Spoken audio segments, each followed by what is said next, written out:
So Cassian, tell us a little bit more about your product. Why is it different and unique for the market? Sure, absolutely.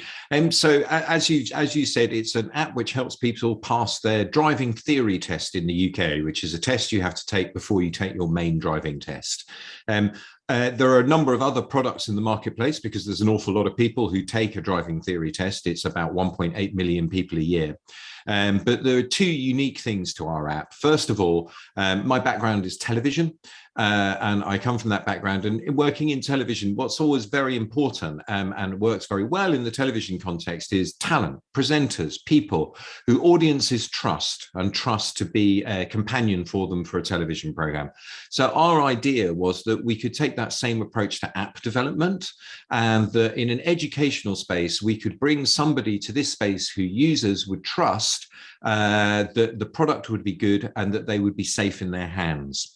And so the person that we recruited, who I have a long professional relationship with, is James May, who's one of the presenters of Top Gear, which hopefully your audiences will have heard of. It's a BBC television series about cars, and he was one of 3 presenters, and it was a global hit, the series, so they probably will have heard about it, but it's tremendously important and successful in the UK.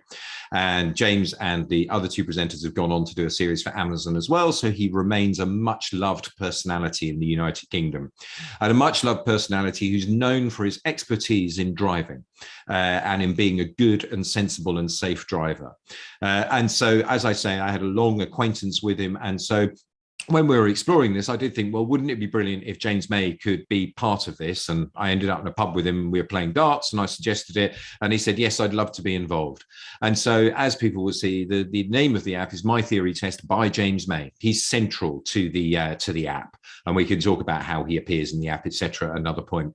But then the second thing that is unique about the app is we looked at the other apps in the market, and frankly, they're terrible.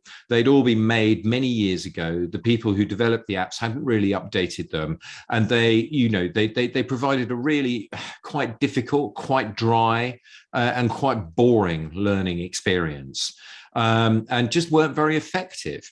And they didn't also use, there's been a lot of work in terms of digital learning and online learning over the last 10 years. They didn't use any of the learnings and any of the insights that have been gathered over that period. So the other thing, which is the other 2 things, as it were, which are distinctive about the app is, one, tonally, it's much more fun. It's much more enjoyable. And James plays a big part in that.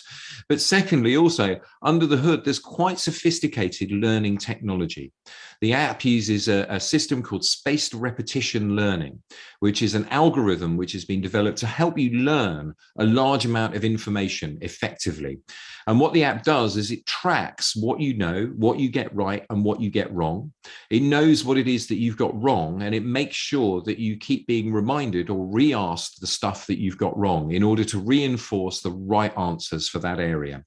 And as I say, there's an algorithm underpinning the app, which actually works out for the user a full training plan. They enter in what date their theory test is, and it works out a training plan for them that makes sure that they do enough training sessions that they will have learned all that they need to know by the time that they actually come to the date of their theory test. So as I say, it's algorithmic learning on this spaced repetition system. So those are the 3 main things that make the app distinctive. James May's involved. It's more fun for a young audience, but it's actually got some really quite sophisticated learning technology underneath it. And personally, I love your design, and I felt like this app is generated for more younger audience to keep their attention and to make them learn. And the things that you just told sounds great. And I think that as you told that the other apps on the market were just awful, it wasn't quite hard to find out the needs of a group of your customers. Yeah. Yeah, I think so. I mean, it should be said that, I've got a long track record not in apps, it must be said, but in television and mass audience television in the UK and factual television. So I've done a lot of programming about science, a lot of educational programming. So I hope I've got a fairly good sense of what audiences are interested in. And then we also did some market research, both quantitative and qualitative. positive when we were first exploring doing the app, and we got a very positive response. And how did you build a customer base? Did you use special services or? What in terms of people buying the app? Well, I mean, it's an interesting business model, actually. And to be honest with you, I would say that we learned quite a lot in the early stages about that market and about the audience.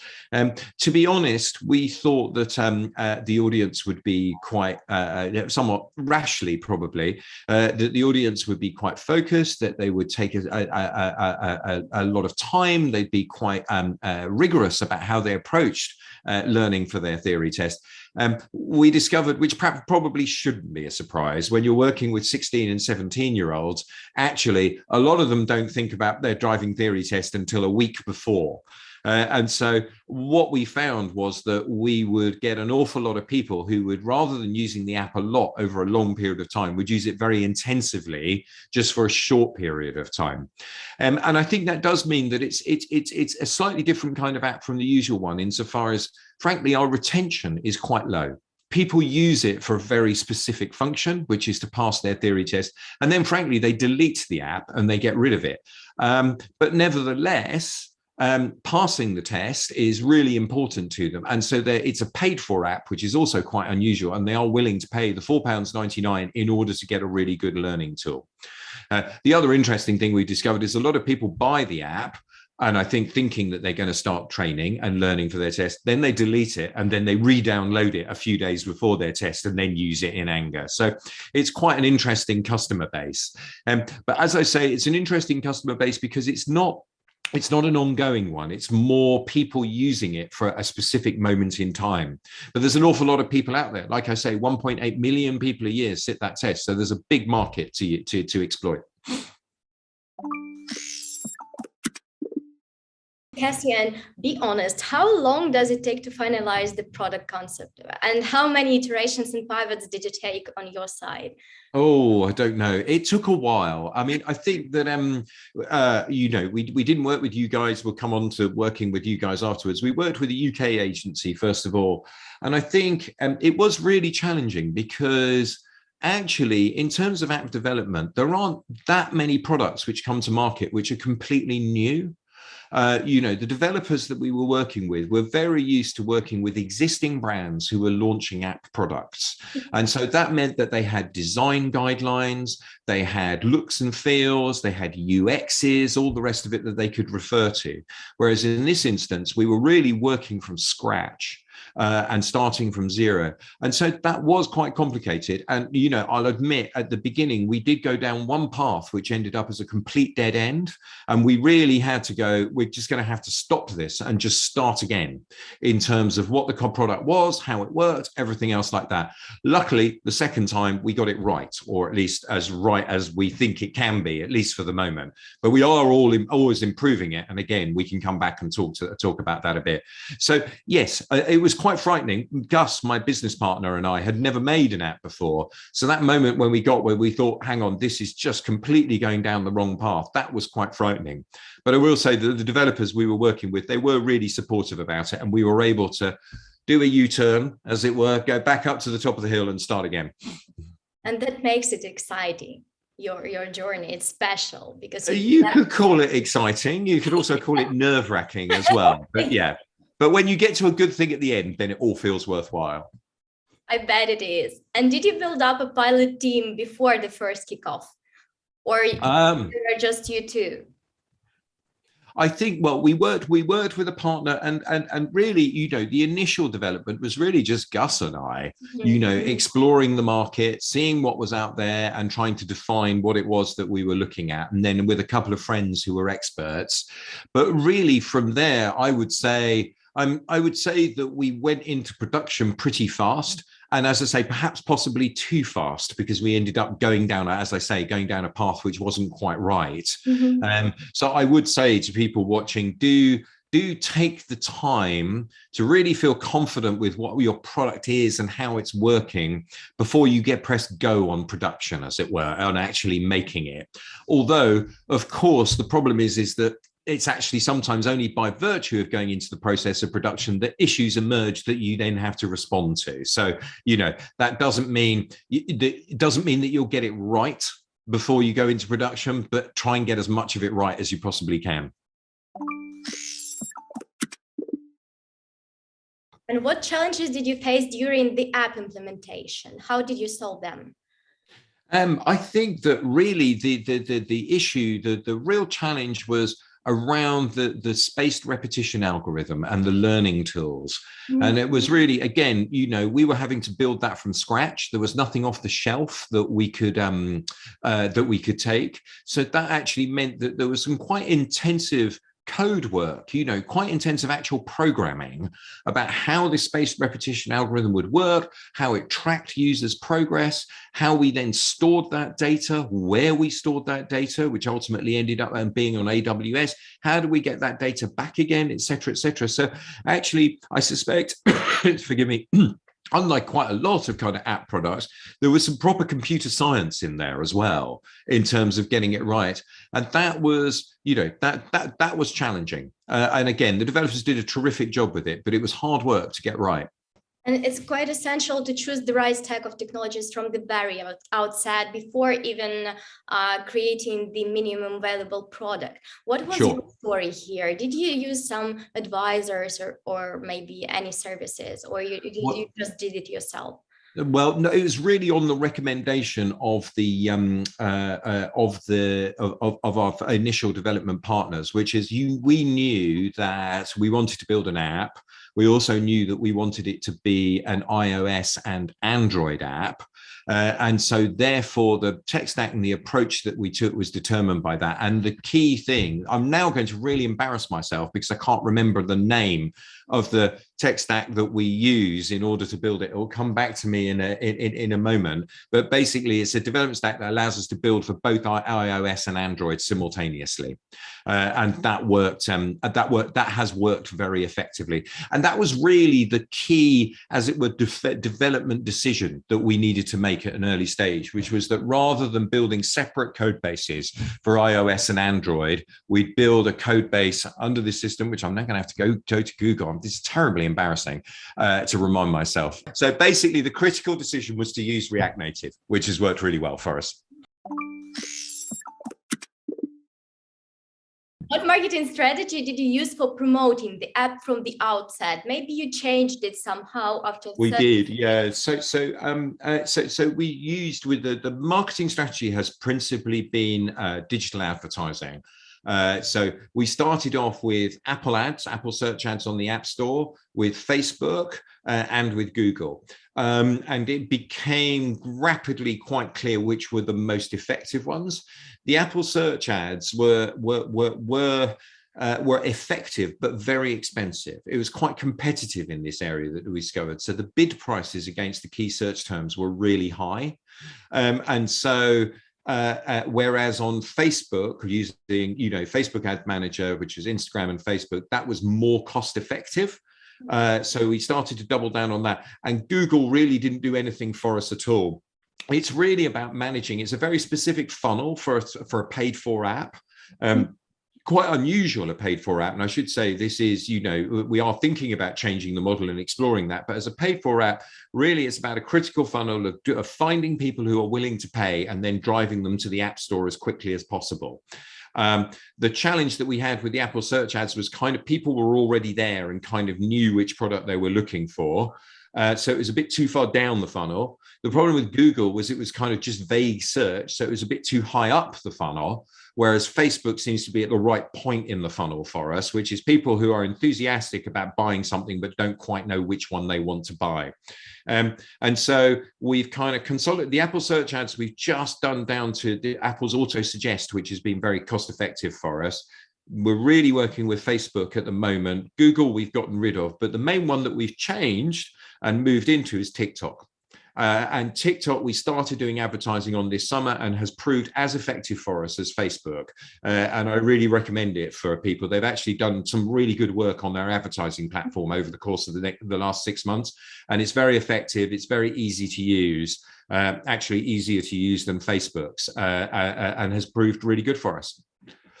Sounds amazing. So you want to focus, like, in your further marketing strategy, you want to focus on TikTok, yeah? More than. TikTok and Facebook at the moment. Yeah. Okay, Yeah, nice. basically. And Absolutely. Yeah. as for And you, then there are other, as it were, non-digital kind of marketing areas that we're looking at now. Now that we've got the broad base, what's interesting to us now is actually that we're thinking that the next key area in terms of marketing to target is not the people taking the driving theory test, but their driving instructors, the people teaching them how to drive, because Mhm. those recommendations from those driving instructors are really important.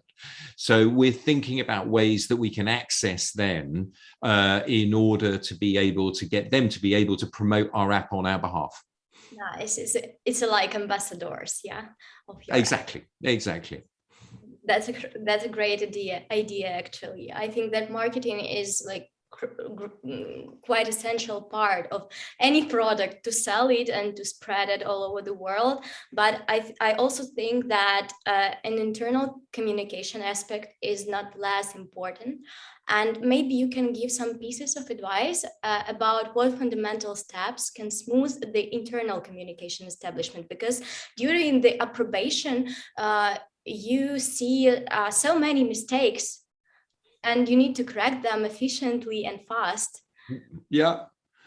Yeah, no, I mean, I think that absolutely. I mean, it's about team management and how you work effectively with a team. And as I say, both I and Gus have long experience. Not so, I mean, it was different for us, not in app development or software development, but in television and video production. But there is quite a lot of commonality about that. It's the same thing. It's the same kind of structure, which is that what you're trying to build. You're trying to build or create something with a clear end goal. But in order to create that, you need a lot of different people with a lot of different skills, all working effectively together and pointing in the same direction.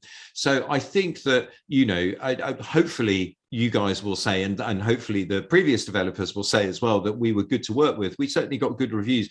From our perspective, it was really about, offering clear leadership really as much as anything else, which is this is what the destination is that we want to get to, and really setting up clear structures for people to be able to communicate. And that's a combination of a really good rigorous kind of meeting structure where the right questions are being asked regularly in the right forum, and that people felt that they could get approval for what it was that they wanted to do. But alongside that, really good channels for just ad hoc communication when something comes up. And for us, actually, both for this and working with you guys, Slack has proved invaluable on that front, because I hadn't used it before. We don't use it in TV, but actually in this kind of context, it's great for that kind of ad hoc, question, look at this, deal with this, etc., etc. So that's proved quite effective. And I would say, and it just allows everybody who is part of the team to see what's going on and to keep across it, while still you can organize things into channels so that people aren't swamped with too much information. And Cassian, what else can higher improve the chances of success with the first version of any app? Oh gosh, I don't know. I mean, I think I would say I would say that we're not yet at the sales level that we would want to be. We still want to grow, but I still feel terribly proud of everything that Gus and I, you guys, etc., have achieved. Because actually, we didn't realize when we went into this how many people make apps that just disappear. Yeah. How difficult it is to build a successful app, and the app is now consistently in the top 10 of the best-selling paid apps in the UK, and consistently gets good sales numbers. And as I say, we'd like more, but I'm still amazed. If I'd known what the odds were against us having that success, perhaps I wouldn't have gone into this, and neither would Gus, with as much enthusiasm as we did. So I don't know if that helps. Remind me of the question, though. I think the point was I'm not sure how to do it better, and I'm just really relieved that we didn't do it worse. Well, I guess you just previously you just answered this question when you said that a structure can help. Yeah. I thought maybe there's something more. Well, I think the other thing which has been important is also how much Gus and I have learned. As I said, we hadn't done this before, and how much we've learned over the process of doing this. And I would say, being honest, at the beginning when we launched it, we had a lot of really helpful, really good third parties supporting us. We had a company helping us on ASO, we had somebody helping us with social media, etc., etc. But actually, the thing to learn, and this is Yodel with the company who helps us on the ASO, and they're absolutely excellent. But actually, the thing that happens, and we realized, is that ASO is really important, but it's not that complicated. And when you don't know anything, a company like that is really important, but you can learn from them. And once you've learned from them, and they were very happy with this, then you don't necessarily need them anymore. So I would be, if I was doing it again, I think I would probably keep a tighter eye on the costs that we were spending on everything from advertising to third-party supporting companies. Not because I don't think that we shouldn't have spent that money at launch, but just what you want to do is to be continually trying to keep your costs at a minimum. And so always be thinking about, where can I save some money here? I understand. And do you know how the team that creates security for your app actually protects the customer's data? I think that's down to you guys. So I have absolute confidence that Relevant are very good on our data security. That's the way I look at it. I mean, when we set it up, it was, we did do a lot of work in terms of GDPR, in terms of data compliance. As I say, we're using AWS for the back end, which is a really good tool for managing all of that. As I say, I don't pretend to know the details about how we're doing it, but I'm confident that we've got a robust system, and a robust system that you guys are continuing to maintain. But it is, but it's true. It's a really critical point. It's not an area that Gus and I are experts in. So what you want to do is be really confident that the people who are looking after that for you are experts in it, and they know what they're doing. And what's the primary benefit of outsourcing for you?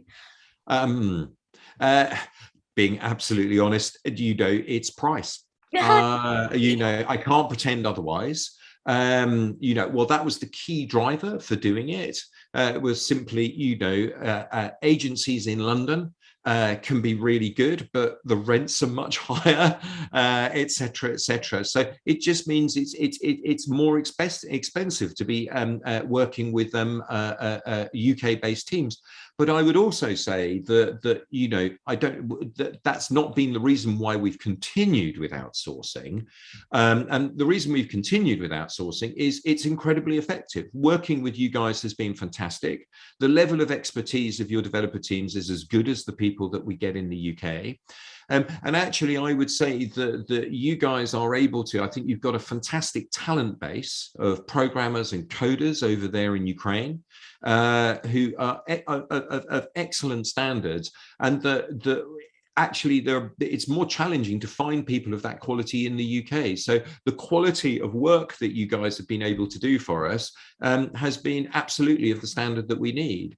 And then last of all, the other thing is that you might think, okay, we're going to outsource and we're going to go and work with Relevant in Ukraine because of the cost point, but because of the things that I've discussed, which is the methods of working that we'd already put in place and which you guys work to, which is a combination of regular meetings, which are the key points, Slack in order to catch up with the key details, it works as well as it does in the UK anyway. And particularly, in a world of the pandemic where we all ended up working on Zoom, it feels it feels as efficient as it can be. I mean, I look back when we were doing the first development on this and we were working with the company in London, I used to be jumping on my bicycle to cycle across London to go and have meetings in person with them 3 times a week. And I look at it now, even if we were still working with them, I wouldn't be doing that. I'd be doing a Zoom like this. So a Zoom to Ukraine or a Zoom to East London, it's the same. I understand. I'm really delighted to hear that. And That's true. Cassian, in what condition do you find the UK's tech talent market right now? I mean, the demands, competition, salaries. Because I already Uh, heard about the prices. Yeah, and I totally understand what you're talking about. Yeah, well, I think there's a bit of a, well, I'm a bit reluctant to say this because what I would say is I think companies find it hard to get good talent, but I don't want to say that too loudly because I don't want all your really talented coders running over to the UK. I'd like them all to stay in Ukraine and be working for you and then working for me. But I think what I would say is that it's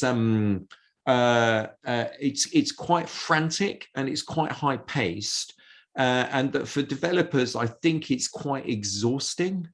I think that the tempo of the work is quite extreme, and the culture is, and I think that people get quite tired out, and I think they can get burnt out. I think it's that kind of big city, we've got to be on the cutting edge. And I think it's okay if you want to do it for a couple of years. But I did get a sense that a lot of people, it was, you know, as I say, the pace of it can be exciting, but I think it can also be exhausting. And did you have some previous experience with outsourcing, or was it your first time? This was our first time. Yeah. Oh, nice. So Like, Gus had a very good friend who did a lot of work actually for a big online retailer, who had also been outsourcing, and he was really effective because actually we wouldn't have known where to begin, but he'd done it before. So he was able to just do a bit of a survey and look at a number of companies of which you guys came up on the shortlist, and then Gus and I were able to talk to them, and we chose you guys.